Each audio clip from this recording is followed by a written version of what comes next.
bersama Kak Bunga. Halo semua, perkenalkan nama kakak Bunga Anindya Ramadhani, mahasiswi pendidikan Sosiologi Antropologi Fakultas Keguruan dan Ilmu Pendidikan Universitas 11 Maret Surakarta. Kak Bunga mau pantun dulu nih. Oke, ke Kalimantan naik delman, kuda berhenti karena berat. Cakep. Apa kabar teman-teman? Semoga dalam keadaan sehat. Oke, selanjutnya Kak Bunga akan bercerita tentang salah satu cerita rakyat yang berasal dari Kalimantan. Itu legenda Batu Menangis. Tapi sebelum itu, adik-adik harus duduk yang rapi, buka telinganya, dan lihat ke depan. Oke, sekarang Kak Bunga akan bercerita. Alkisah, di sebuah desa terpencil di daerah Kalimantan Barat, hiduplah seorang janda tua dengan seorang putrinya bernama Darmi. Mereka tinggal di sebuah gubuk yang terletak di ujung desa. Sejak ayah Darmi meninggal, kehidupan mereka menjadi susah. Ayah Darmi tidak meninggalkan harta warisan sedikit pun. Ibu Darmi bekerja di sawah sebagai buruh upahan, sementara putrinya tumbuh menjadi gadis yang sangat manja. Apapun yang dimintanya harus dikabulkan. Selain manja, ia juga seorang gadis yang malas. Kerjanya hanya bersolek dan mengagumi kecantikannya di depan cermin. Setiap sore, ia selalu hilir mudik di kampungnya tanpa tujuan yang jelas, kecuali untuk mempertontonkan kecantikannya. Dan ia sama sekali tidak mau membantu ibunya. Setiap kali ibunya mengajak pergi ke sawah, Darmi selalu menolak.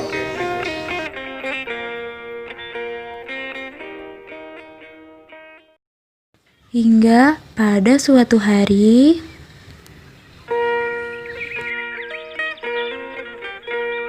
"Darmi, nak, ayo bantu ibu bekerja di sawah." "Hah? Pergi ke sawah? Yang benar saja. Ibu saja yang bekerja di sawah. Aku tidak mau. Bisa-bisa nanti kulitku jadi kotor. Lalu kukuku yang lentik ini bisa terkena lumpur. Aku tidak mau, Bu." "Apakah kamu tidak kasihan kepada ibumu, nak? Ibu sudah bekerja setiap hari, tapi kamu tidak pernah mau membantu." Cerewet, tidak, ibu saja yang bekerja di sawah, karena tidak mungkin lagi ada laki-laki yang tertarik pada wajah ibu yang sudah keriput itu. Mendengar jawaban anaknya itu, sang ibu tidak dapat berkata-kata lagi. Dengan perasaan sedih, ia pun berangkat ke sawah untuk bekerja. Sementara itu, Darmi tetap saja tinggal di gubuk, terus bersolek untuk mempercantik dirinya. Lama sekali. Di mana wanita tua itu? Bu, mana uang itu?" "Jangan, Darmi. Uang ini untuk membeli makanan kita hari ini." "Tapi Bu, bedakku sudah habis. Kulitku sudah kusam. Aku harus beli bedak yang baru." "Cepat Ibu, mana?" Meskipun marah, sang ibu akhirnya memberikan uang itu. Hal seperti itu hampir terjadi setiap hari. Ia selalu saja menghabiskan uang ibunya untuk kecantikannya. Dan pada suatu hari ketika ibunya hendak pergi ke pasar, Darmi meminta ibunya untuk membelikannya bedak yang baru. Namun, karena ibunya tidak mengetahui bedak apa yang dia maksud, akhirnya sang ibu mengajaknya untuk ikut ke pasar. Namun Darmi menolak. Dia tidak mau berangkat ke pasar bersama ibunya. Dia merasa malu karena memiliki ibu yang sudah tua dan berpakaian yang serba tambalan.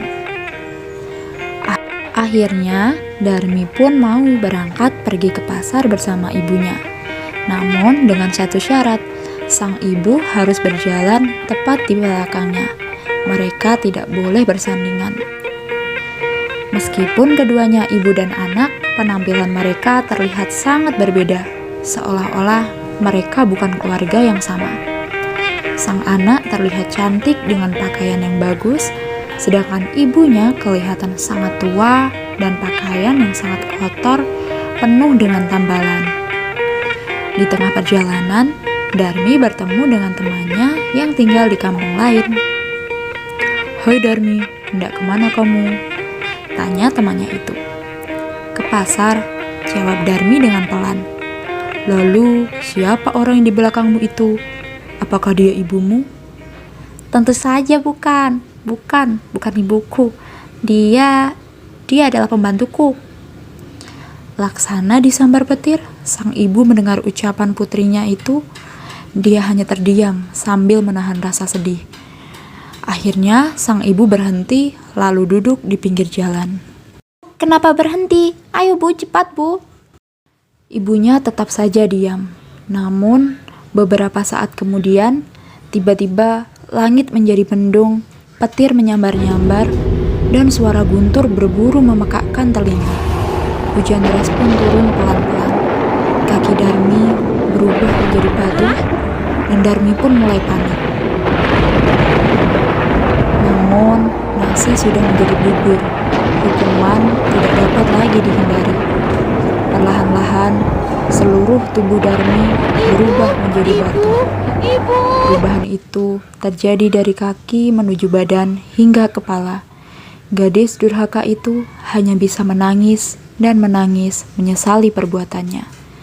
Sebelum kepala anaknya berubah menjadi batu, sang ibu masih melihat air menetes dari kedua mata anaknya. Tidak berapa lama, cuaca pun kembali terang seperti sedia kala. Seluruh tubuh Darmi telah menjelma menjadi batu. Batu itu dapat ditemui di pedalaman tebing Kalimantan Barat, dan masyarakat menyebutnya sebagai batu menangis.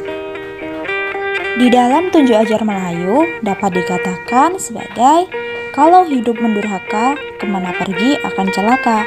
Kalau suka berbuat durhaka, orang benci, Tuhan pun murka.